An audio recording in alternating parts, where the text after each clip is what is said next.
Recently Lok Sabha के general election में NDA alliance ने मेजोरिटी हासिल करके नरेंद्र मोदी जी की प्राइम मिनिस्टरशिप के अंडर में एक कोलिशन गवर्नमेंट फॉर्म की है।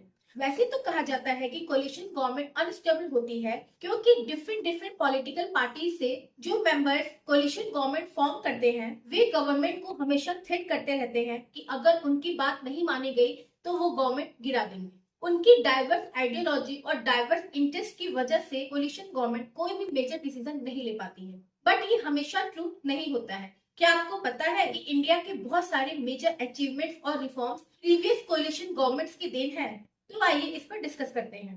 तो इसमें सबसे बड़ा मेजर रिफॉर्म है PV Narasimha Rao led government, जिन्होंने 1991 में एलपीजी सिस्टम, लिबरलाइजेशन, प्राइवेटाइजेशन और ग्लोबलाइजेशन को इंट्रोड्यूस किया था और इंडियन इकोनॉमी को ओपन किया था, जिससे कि इंडियन इकोनॉमी को एक बूस्ट मिला और इंडियन इकोनॉमी कंटिन्यूअसली ग्रो करती गई।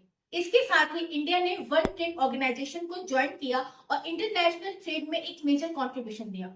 सेकंड मेजर रिफॉर्म किया गया Atal Bihari Vajpayee led NDA government के द्वारा।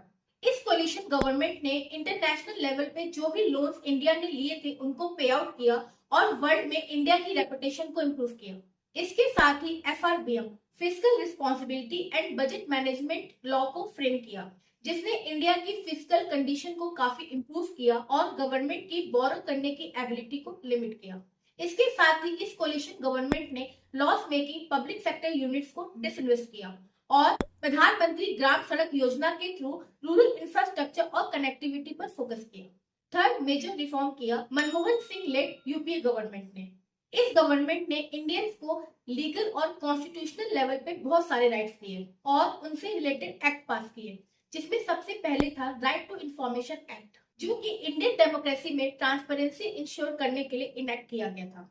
सेकंड था राइट टू फूड, जो कि इंश्योर करता था कि कोई भी ह्यूमन भूखा न रहे। थर्ड सबसे मेजर रिफॉर्म था राइट टू एजुकेशन, जिसको कि आर्टिकल 21A के अंडर में कॉन्स्टिट्यूशनल राइट बनाया गया, जिसके थ्रू 6 साल से लेकर 14 साल तक के बच्चों को फ्री एजुकेशन देने का प्रोविजन इंप्लीमेंट किया गया। इसके बाद एक मेजर रिफॉर्म था MNREGA act, Mahatma Gandhi national rural employment guarantee act, जिसके थ्रू रूरल पुअर्स को मिनिमम एम्प्लॉयमेंट का प्रोविजन दिया गया, मीन्स उनका एम्प्लॉयमेंट लीगल बनाया गया। इस एक्ट के थ्रू रूरल पुअर्स को 365 डेज में कम से कम 100 डेज का एम्प्लॉयमेंट देने का प्रोविजन बनाया गया। इसके साथ ही इस यूपीए गवर्नमेंट ने आधार और जीएसटी जैसे मेजर रिफॉर्म्स पर काम करना शुरू किया। तो ये सब थे प्रीवियस कोलिशन गवर्नमेंट के मेजर रिफॉर्म्स, जिसने की इंडिया के सोशियो इकोनॉमिक डेवलपमेंट में बहुत बड़ा कंट्रीब्यूशन दिया। अब आपको क्या लगता है कि हमारी present Narendra Modi led NDA government कौन कौन से मेजर रिफॉर्म्स करेगी? कमेंट करके जरूर बताइए।